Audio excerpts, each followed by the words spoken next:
خذ من اموالهم صدقة تطهرهم وتزكيهم بها وصل عليهم ان صلاتك سكن لهم والله سميع عليم۔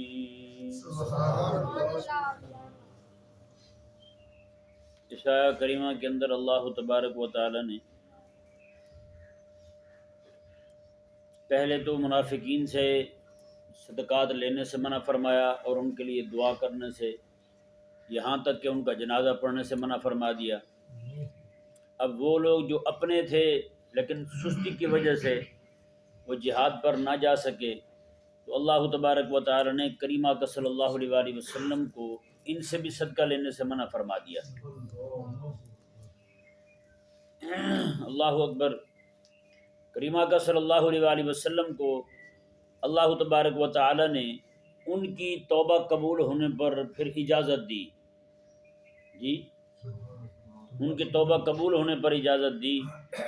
فرمایا کہ خذ من اموالہم صدقۃ تطہرہم، فرمایا حبیب پیارے اب آپ ان سے ان کے مال بطور صدقہ کے لیں، ان کے مال بطور صدقہ کے لیں ان سے،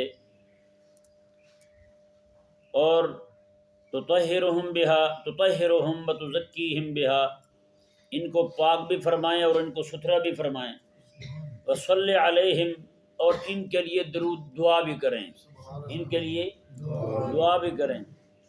اس آیہ مبارکہ سے سب سے پہلا مسئلہ جو سامنے آتا ہے وہ یہ ہے کہ اللہ تبارک و تعالی نے صدقہ لینے کا حکم حضور کو دیا کہ آپ نے صدقہ لینا ہے، جی کریمہ کا صلی اللہ علیہ وآلہ وسلم کی نیابت میں جو بھی بندہ حکومت کرے گا، جیسے آقا علیہ السلام خود صدقات وصول فرماتے تھے، لے کر کے پھر آگے مستحقین کو عطا فرماتے تھے، اسی طرح کر کے آقا علیہ السلام کی نیابت میں جو حاکم بنے گا، حضور کا خلیفہ بنے گا، جو حاکم خلافت کو بپا کرے گا، وہی خلیفہ جو ہے وہ لوگوں سے صدقات بھی وصول کرے گا، جی یہ ایک الگ بات ہے کہ آقا صلی اللہ علیہ وآلہ وسلم جو ہیں خود لے کے، صحابہ کرام کا طریقہ بھی یہی ہوتا تھا، خود آقا علیہ السلام کی بارگاہ میں لے کے آتے تھے، اور دور دراز کے جو ہوتے تھے ان کے پاس آقا علیہ السلام صحابہ کو بھیجا کرتے تھے، عاملین کو، وہ عاملین کا ان کے پاس جانا بھی ایسے ہوتا تھا جیسے حضور خود وصول کر رہے ہیں، ٹھیک ہے نا جی، کیونکہ وہ آقا علیہ السلام کے نائب بن کے جاتے تھے۔ حضرت سیدنا ابو بکر صدیق رضی اللہ تعالیٰ عنہ کے زمانہ مبارکہ میں زکوٰۃ نہ دینے والوں کے دو گروہ بنے تھے۔ ایک گروہ وہ تھا جنہوں نے سیدھا انکار کر دیا ہم نے زکوٰۃ دینی نہیں ہے جی، وہ تو اسلام سے ہی گئے، کیونکہ اللہ تبارک و تعالیٰ نے نماز اور زکوٰۃ دونوں کا اکٹھے ذکر کیا ہے جی، جیسے رات کے درس میں بھی بیان ہوا، نماز اور زکوٰۃ کا دونوں کا اکٹھے ذکر ہوا۔ اور دوسرا گروہ وہ تھا جو کہتے تھے کہ ہم نماز تو امام کے پیچھے پڑھیں گے، یعنی اس وقت امام جو ہیں وہ حضرت ابو بکر صدیق تھے آقا علیہ السلام کے وصال شریف کے بعد۔ اب پورے مملکت اسلامیہ میں جہاں کہیں بھی امام کھڑا ہوتا تھا وہ حضرت ابو بکر صدیق کا نائب ہوتا تھا جی، جیسے آقا علیہ السلام نماز پڑھاتے تھے، جتنے بھی امام تھے وہ آقا علیہ السلام کی نیابت میں امامت کے مصلی پہ کھڑے ہوتے تھے جی، ایسے ہوتا تھا جیسے وہ حضور کے پیچھے نماز پڑھ رہے ہیں۔ تو انہوں نے یہی کہا، انہوں نے کہا ہم امام کے پیچھے نماز تو پڑھیں گے لیکن امام کو زکوٰۃ نہیں دیں گے، حضرت ابو بکر صدیق کے پیچھے نماز پڑھیں گے لیکن زکوٰۃ ان کو نہیں دیں گے، زکوٰۃ ہمارا جہاں جی چاہے گا وہاں دیں گے۔ اور یہ جو خذ من اموالہم صدقۃ تطہرکم، یہ جو حکم تھا یہ خاص آقا علیہ السلام کے لیے اور آقا علیہ السلام کے زمانہ مبارکہ تک تھا، بعد میں یہ حکم جاری نہیں ہوگا جی۔ یہ تعویل ایسے ہی ہے جیسے موجودہ دور کے پرویزی اور اس طرح کے لوگ جو ہیں وہ کہتے ہیں کہ جی جہاد کا حکم صرف آقا علیہ السلام کو اور حضور کے زمانے کے لوگوں کو تھا، بعد کے لوگوں کو نہیں ہے۔ اللہ اکبر۔ اور بھی بہت سارے احکامات جو ہیں وہ کہتے ہیں یہ ان لوگوں کے لیے تھے، ہمارے لیے نہیں ہے۔ تو پھر تو قرآن کریم جو ہے وہ عملاً اس کے احکامات سارے کالعدم ہی ہو گئے۔ تو پھر قرآن کریم جو ہے نا آپ نے صرف کلخانیوں میں پڑھنے کے لیے رکھا ہوا ہے۔ اگر تم نے کہہ دیا سیدھا سیدھا کہ احکامات جتنے بھی تھے وہ سارے کے سارے اسی زمانے کے لیے تھے، اللہ تبارک و تعالیٰ نے فرمایا کہ حبیب پیارے آپ جہاد کریں تو جہاد کا حکم صرف آقا علیہ السلام کے لیے اور آقا علیہ السلام کے ساتھ والوں کے لیے، آپ کے لیے کوئی حکم نہیں ہے۔ پھر قرآن کریم کو ایسے آپ نے اٹھا کے رکھا ہوا، کس لیے رکھا ہوا آپ؟ نعوذ باللہ من ذالک. یعنی یہ وہ بولی ہے جو آج بولی جا رہی ہے، یہ آج کی کوئی نئی نہیں ہے، یہ اس وقت کے لوگوں نے بھی یہی بولی تھی. انہوں نے بھی کہا تھا کہ یہ زکوٰۃ کا حکم جو ہے نا، لینے کا حکم امام کے لیے، یہ صرف آقا علیہ السلام کے لیے تھا، بعد میں نہیں ہے. اللہ اکبر کبیرہ. اگرچہ انہوں نے زکوٰۃ کا انکار نہیں کیا تھا، ان کا انکار زکوٰۃ سے نہیں تھا، انہوں نے کہا زکوٰۃ دیں گے، لیکن انہوں نے یہ کہا کہ ہم حاکم کو نہیں دیں گے، اپنا جہاں جی چاہے گا دیں گے. قربان جائیں حضرت ابوبکر صدیق رضی اللہ تعالیٰ عنہ کی عظمت اور شان پر. آپ رضی اللہ تعالیٰ عنہ نے فرمایا میرے کریم آقا صلی اللہ علیہ وآلہ وسلم کے زمانے میں جہاں سے ایک بکری کی رسی بھی آتی تھی نا زکوٰۃ کی، اگر کوئی بندہ روکے گا مجھے نہیں دے گا بطور آقا علیہ السلام کے نائب کے، کیونکہ آقا علیہ السلام جیسے وصول فرماتے تھے ایسے میں نے کرنا ہے، جیسے آقا علیہ السلام دیتے تھے غریبوں کو ویسے میں نے دینا ہے. اگر کوئی مجھے نہیں دے گا تو آپ فرماتے ہیں میں اس کے ساتھ بھی لڑائی کروں، اس کے ساتھ بھی لڑائی کروں. اللہ اکبر کبیرہ. حضرت سیدنا ابوبکر صدیق رضی اللہ تعالیٰ عنہ آپ نے اس گروہ کے ساتھ جو دوسرا گروہ بنا تھا جنہوں نے کہا کہ زکوٰۃ تو دیں گے، زکوٰۃ کا انکار نہیں ہے، لیکن امام کو اور خلیفہ کو نہیں دیں گے، خود اپنا جی جائے گا جہاں وہاں دیں گے ہم. تو حضرت ابوبکر صدیق رضی اللہ تعالیٰ نے ان کے ساتھ بھی معاملہ وہی کیا تھا جو آپ نے منکرین زکوٰۃ کے ساتھ کیا تھا. ان کے ساتھ بھی جنگ کیا آپ نے، باقاعدہ باغیوں والا حساب کیا کہ انہوں نے بھی بغاوت کر دی ہے خاص ایک مسئلے میں، زکوٰۃ کے معاملے میں. اسی سے ہمارے علماء نے مسئلہ اخذ کیا ہے کہ کسی علاقے کے لوگ جو ہیں وہ سارے متفق ہو جائیں کہ ہم ختنہ نہیں کریں گے اپنے بچوں کا. امام محمد رضی اللہ تعالیٰ نے ارشاد فرماتے ہیں ایسے لوگوں کے ساتھ بھی جنگ کی جائے گی، جیسے حضرت ابوبکر صدیق نے کی. کسی علاقے کے لوگ کہیں جی ہم اذان نہیں دیں گے، جی نماز پڑھیں گے، اللہ اللہ کریں گے، تکبیر پڑھیں گے، سارا کچھ کریں گے، اذان نہیں پڑھیں گے، امام محمد فرماتے ہیں ان کے خلاف بھی جنگ کی جائے گی، ان کے خلاف بھی جنگ کی جائے گی. جس طرح زکوٰۃ ایک اسلام کی ایک علامت ہے، اسی طرح کر کے اذان دینا بھی اسلام کی ایک علامت ہے. اسلامی شعائر میں سے اذان جو ہے، میں ابھی اسلامی شعائر میں سے ایک شعار کو مٹتا ہوا دیکھ کے خلیفہ جو ہے اس کے لیے خاموش رہنے کی اجازت نہیں ہے، وہ وہی اعلان کرے گا جو حضرت ابوبکر صدیق رضی اللہ تعالیٰ عنہ نے کیا. اور اسی طرح کر کے بہت سارے مسائل ہیں جو ضروریات دینی میں سے بھی ہیں جی، اور انتہائی اہم بھی ہیں دین متین کے اندر، جن کی بہت زیادہ اہمیت ہے. ان میں سے بہت سارے مسائل کے متعلق علماء نے بھی تصریح فرمایا ہے اگر یہ مسئلہ جو ہے ان پر عمل کرنا لوگ چھوڑ دیں، کسی بستی والے چھوڑ دیں، شہر والے چھوڑ دیں، تو فرمایا کہ پورے علاقے والے لوگوں کے خلاف جہاد ضروری ہو جائے گا. اللہ اکبر کبیرہ. تو اب اللہ تبارک و تعالی نے حبیب کریم صلی اللہ علیہ وآلہ وسلم کو ارشاد فرمایا خذ من اموالہم صدقۃ تطہرہم وتزکیہم بہا. حبیب پیارے آپ ان سے اموال لیں، ان کے بطور صدقہ کے، ان کو پاک بھی فرمائیں اور ستھرا بھی فرمائیں، وصلی علیہم، اور ان کے لیے دعا بھی کریں. اب دونوں حکم آ گئے، صدقہ لینے کا بھی اجازت آ گئی، حکم آ گیا، بلکہ لیں آپ ان سے. اور آقا علیہ السلام کے غلاموں میں جذبہ کیسا ہوتا تھا. ہمارا تو مال کی وجہ سے پورا دین رخصت ہو جائے، بلکہ دین رخصت ہی کر دیتے ہیں مال کی محبت میں. آقا علیہ السلام میں قیامت کے قریب جو ہے نا لوگ ایک بکری کی خاطر اپنا دین بیچ دیں گے، دین ہی بیچ دیں گے قیامت کے قریب. آقا علیہ السلام کے صحابی ہیں حضور کی بارگاہ میں آ کے کہنے لگے یا رسول اللہ میں اپنا باغ جو ہے نا یہ سارا صدقہ کرتا ہوں. آقا علیہ السلام نے کیوں، خیر تو ہے، سارا کیوں صدقہ کر رہے ہو؟ کہنے لگے حضور نماز پڑھ رہا تھا، نماز میں ایک چڑیا اڑ کے پھڑ پھڑاتی ہوئی اس طرح گئی ہے، نماز سے رب کی بارگاہ سے توجہ میری ہٹی ہے، چڑیا کی طرف گئی ہے، اب میں وہ کفارے کے طور پہ دینا چاہتا ہوں.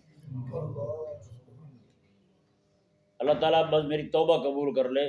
نماز میں جو رب کی بارگاہ سے توجہ ہٹی، کیا یار عاشقان الہی تھے حضور کے صحابہ. جیسے حضرت ابو دہدہ کا قصہ سنایا تھا، 600 درختوں والا باغ جو ہے نا پورے کا پورا صرف اس لیے دے دیا کہ حضور ضامن بن رہے تھے جنت میں ایک درخت کے. کیا یار انہوں نے سودے کیے ہیں حضور سے. اللہ وہ حضور ضمانت دے رہے ہیں، فرمایا کہ میں ضامن ہوں، جنت میں درخت تجھے ملے گا. ایک درخت تھا کسی بندے کے گھر میں، سنا دیتا ہوں حدیث پاک مختصراً. کسی بندے کی دیوار میں بس پاس ہی درخت تھا، تو انہوں نے اسے کہا، ساتھی نے، یار یہ درخت جو ہے نا آپ مجھے بیچ دو تاکہ میں اس کو کاٹ کے اپنی دیوار سیدھی کر لوں. تو اس نے کہا نہیں بھی میں نے تو نہیں دینا. اب انہوں نے جا کے آقا علیہ السلام کی بارگاہ میں عرض کی. آقا علیہ السلام نے اسے بلایا، وہ ہوگا بندہ، اسے فرمایا حضور نے یار اگر تو چاہے تو جنت میں تجھے ایک جنت کھجور کا درخت مل جائے یہ یہاں دے دے. اس نے کہا جی جنت میں پتہ نہیں کب جائیں گے, میں نے نہیں دینا یہ, میں نے نہیں دینا یہ. اللہ اکبر. حضرت ابو دہدہ رضی اللہ تعالیٰ عنہ حضور کی بارگاہ میں حاضر ہوئے, کہنے لگے یا رسول اللہ اگر میں وہ درخت لے کر کے دے دوں تو کیا وہ درخت جنت کا وہ مجھے بھی ملے گا؟ آقا علیہ السلام میں ملے گا, کیوں نہیں ملے گا؟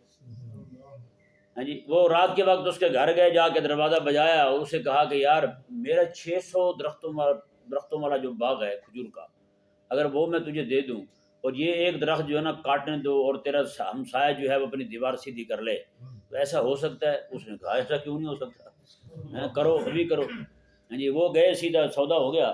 وہ گئے, جا کے ان کی 2 گھر والیاں تھیں, دونوں باغ میں رہتی تھی, دونوں کے گھر وہیں تھے. انہوں نے باغ کے باہر ہی کھڑے ہو کے گھر والیوں کو آواز دی اپنے بچوں کو لے کے نا باہر آ جاؤ. انہوں نے کہا کیوں, خیر تو ہے, کیا ہوا؟ انہوں نے کہا ہم نے سودا کیا ہے جنت میں ایک درخت ملنے کا, جنت کے ایک درخت کے بدلے میں ہم نے یہ 600 درخت دیے ہیں. اور انہوں نے کہا کہ سودا کیا کس نے؟ اس نے کہا جس نے بھی کیا ضامن حضور بنے ہیں. انہوں نے کہا پھر ٹھیک ہے. اللہ اکبر. کیا یار ان لوگوں کا ایمان تھا, ہیں دکھتا ہی نہیں ہے کہ ان لوگوں کے دلوں میں کہ ایسی کوئی بات ہوگی یار, ہیں. اللہ اکبر کبیرہ. بہرحال اللہ تبارک و تعالیٰ کی یہ آیت مبارکہ جب نازل ہوئی نا, حضرت کعب رضی اللہ تعالیٰ نے حضور کی بارگاہ میں کہا یا رسول اللہ میرا جتنا مال ہے نا سارا میں دیتا ہوں بطور کفارے کے, کیونکہ میں رہ گیا تھا, سستی ہو گئی تھی, اب میں چاہتا ہوں کہ میں بالکل پاک صاف ہو جاؤں. یہ سارا مال ہی دیتا ہوں میں سارا اللہ تبارک و تعالیٰ کی راہ میں اور آپ کی راہ میں, فی سبیل اللہ, اللہ کی راہ میں اور آپ کی راہ میں. یہ الفاظ ہیں بخاری میں, یا رسول اللہ کی راہ میں اور آپ کی راہ میں سارا دیتا ہوں میں. آقا علیہ السلام نے فرمایا میں نہ اپنے بچوں کے لیے بھی رکھو, اپنے بچوں کے لیے بھی رکھو. بعضوں کا کئی بندے زیادہ تیش میں آ جاتے ہیں, وہ جو کچھ بھی ہوتا ہے اٹھا کے دے دیتے ہیں بعد میں. یہ ہر بندے کے لیے اجازت نہیں ہے کہ سارے اٹھا کے دے دیں, یہ اجازت ہے اس بندے کے لیے جو ابو بکر صدیق کے مزاج کا ہو.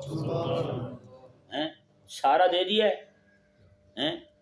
کئی یمن کے لوگ آتے تھے نا, وہاں سے چلتے تھے, تو لوگ کہتے تھے یار حج پہ جا رہے ہو کچھ لے جاؤ, ضرورت پڑے گی کھانے پینے کی. اور نہ کہا نہیں, ہمارا اللہ کی ذات پہ بھروسہ ہے. جب وہاں سے آتے تو مدینے آ کے مکے آ کے لوگوں سے مانگنے شروع کرتے تھے, ہاں بھائی دو ادھر. تو فرمایا کہ یہ کون سا تمہارا توکل ہے بھائی, وہاں سے تم نے اٹھایا نہیں ہے, توکل کرتے ہو, یہاں سے مانگنا شروع کر دیا تم نے, یہ توکل تھوڑی ہے. اللہ اکبر کبیرہ. توکل ہو تو پھر حضرت ابو بکر صدیق جیسا جی وہاں سے سارا کچھ دے دیا. اللہ اکبر کبیرہ. بعد میں دل میں ذرہ بھر بھی ملال نہیں آیا, ذرا بھر بھی ملال نہیں آیا. حضرت خدیجہ پاک رضی اللہ تعالیٰ عنہ کو دیکھ لیں, کتنا کچھ دیا انہوں نے. آپ حیران ہوں گے, مکہ مکرمہ میں آقا علیہ السلام کو مال کی ضرورت پڑی لوگوں کو دینے کے لیے, اسلام کے غلبے کے لیے. تو ایسے آقا علیہ السلام نے ایک بار گھر بات کی, حضرت خدیجہ رضی اللہ تعالیٰ عنہ نے سنی. تو حضرت خدیجہ رضی اللہ تعالیٰ عنہ جو ہیں, آپ نے جتنے بڑے بڑے سردار تھے نا سب کو بلایا, سب کو بلا کے گواہ بنانے کے لیے سب کو بلایا, اور گھر میں جتنے پیسے پڑے ہوئے تھے نا توڑے بوریاں سکوں کی, پیسوں کی, سونے چاندی کی, وہ سارے اٹھا کے باہر لا کے ڈھیر لگا دیا. حضرت ابو بکر صدیق فرماتے ہیں میں بھی بیٹھا ہوا تھا, بات اتنا بڑا ڈھیر تھا, میں بیٹھا ہوا تھا, ڈھیر اتنا اونچا تھا کہ پرلی جانب بندہ دکھائی نہیں دیتا تھا.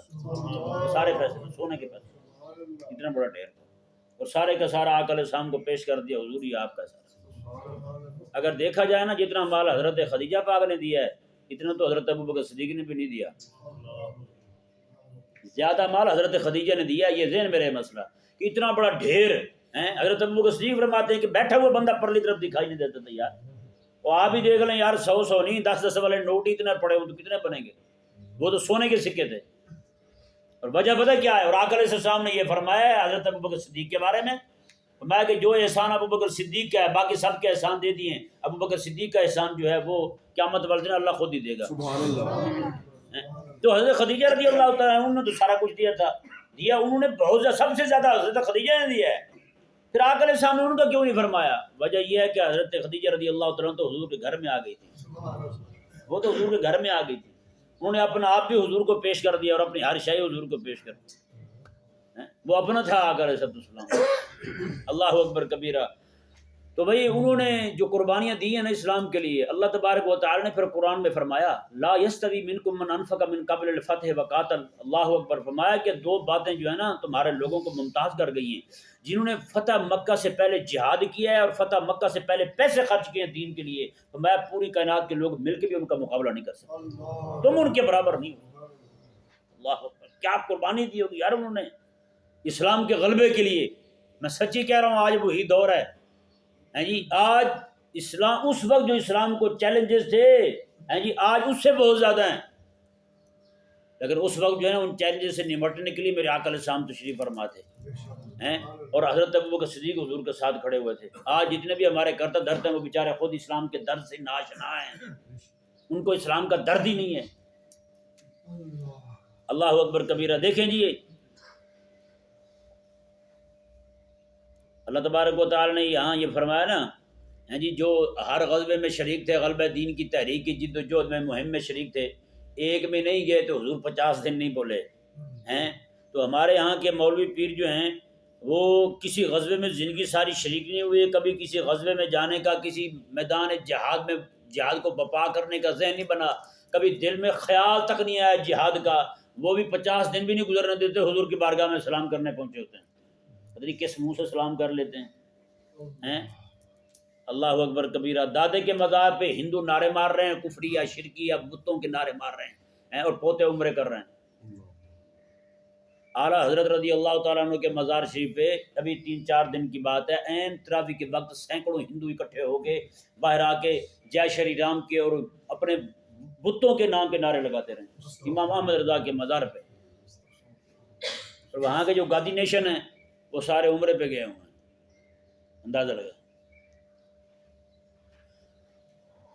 اللہ تبارک و تعالی نے ارشاد فرمایا خذ من اموالہم صدقۃ تطہرھم وتزکیہم بہا وصلی علیہم، فرمایا کہ ان سے اموال لیں بطور صدقہ کے، تطہرھم، ان کو پاک بھی فرمایا اور ان کا تزکیہ بھی فرمایا۔ دیکھیں جی تطہیر میں اور تزکیے میں فرق ہے۔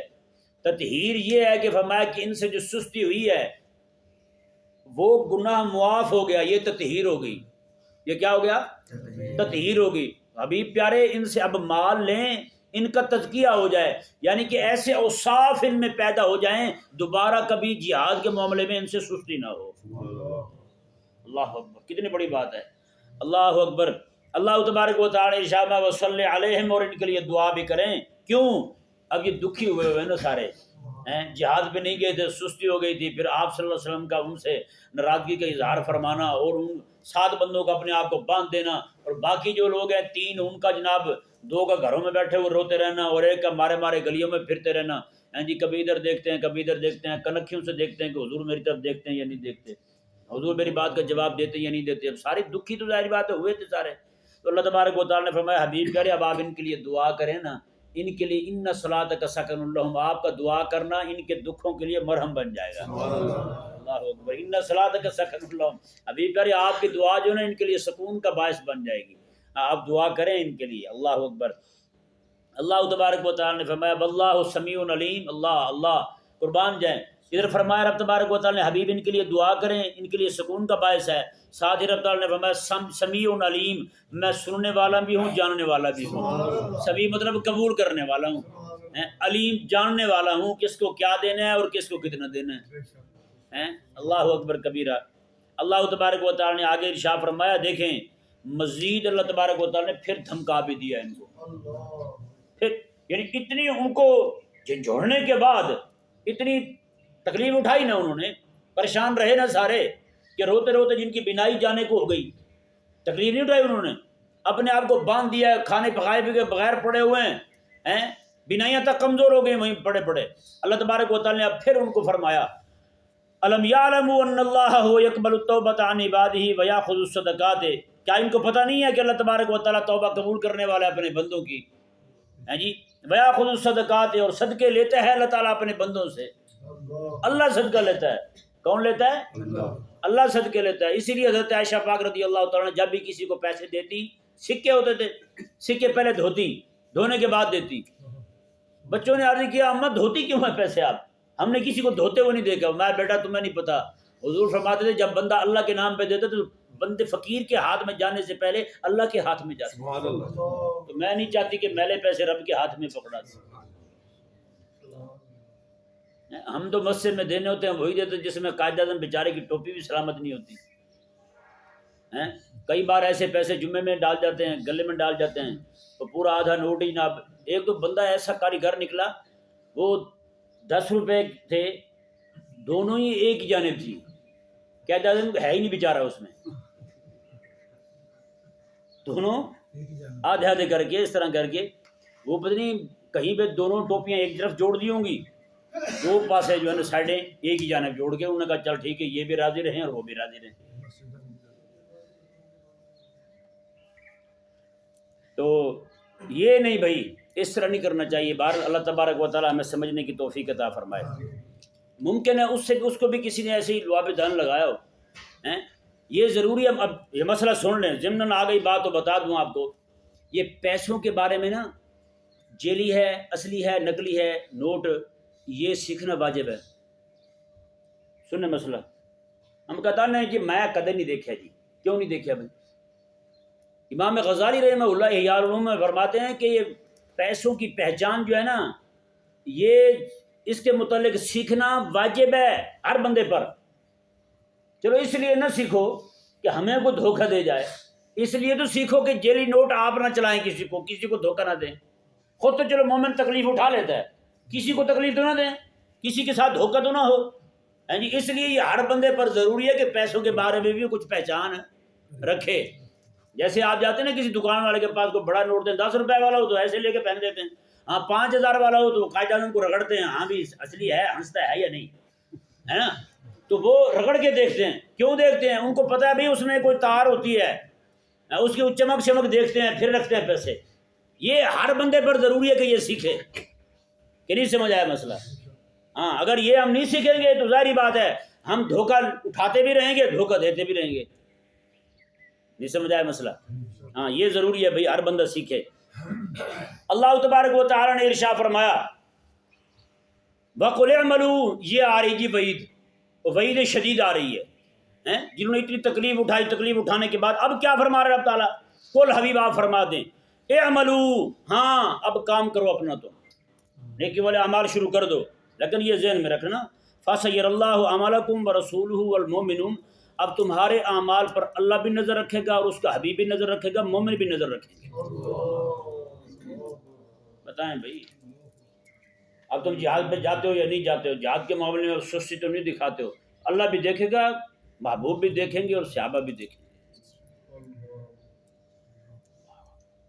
اللہ تبارک و تعالی نے ارشاد فرمایا، اتنا فرما کے بس نہیں کیا، آگے پھر فرمایا، الفاظ کا انداز دیکھیں، وَسَتُرَدُّونَ إِلَىٰ عَالِمِ الْغَيْبِ وَالشَّهَادَةِ، میں اس کے بعد پھر تم اس ذات کی بارگاہ میں تم نے جانا ہے جو غیب کو بھی جاننے والا ہے اور سامنے والی چیزوں کو بھی جاننے والا ہے۔ پھر کیا ہوگا؟ اللہ اکبر، فَيُنَبِّئُكُم بِمَا كُنتُمْ تَعْمَلُونَ، پھر تم نے جو جہاد میں سستی کی ہے نا، اللہ تعالیٰ تمہیں وہ خبر دے گا، اللہ بتائے گا تمہیں۔ جس طرح کہتے ہیں میں تینوں دسدا، میں بتاتا ہوں تمہیں، یہ کلام وہی ہے، فَيُنَبِّئُكُم بِمَا كُنتُمْ تَعْمَلُونَ، جو کچھ تم کرتے رہے تھے اللہ تمہیں پھر بتائے گا تم نے کیا کیا تھا۔ جی جو ہر جہاد میں حاضر ہوں، ہر طرح کی تحریک میں حاضر ہوں، ہر طرح کے حضور کے دین کے غلبے کے کام میں حاضر ہوں، بیعت عقبہ سے لے کر تمام غزوات میں حضور کے ساتھ شانہ بشانہ کھڑے ہوں، حضور مدینے میں ہوں، حضور روانہ کریں، وہاں بھی روانہ ہو جائیں، ایک غزوے میں نہ جا سکیں تو اللہ تبارک و تعالیٰ کے کلام کا انداز دیکھیں، معاف بھی کر دیا، سارا کچھ ہو گیا، معاف کرنے کے بعد پھر تنبیہ کی جا رہی ہے۔ کیوں؟ پتہ ہوتا ہے سازشی تو سازشی ہوتے ہیں، منافق تو منافق ہوتے ہیں، جب اپنا کوئی ایسا کام کرتا ہے نا اس کا دکھ بھی بہت ہوتا ہے کہ نہیں؟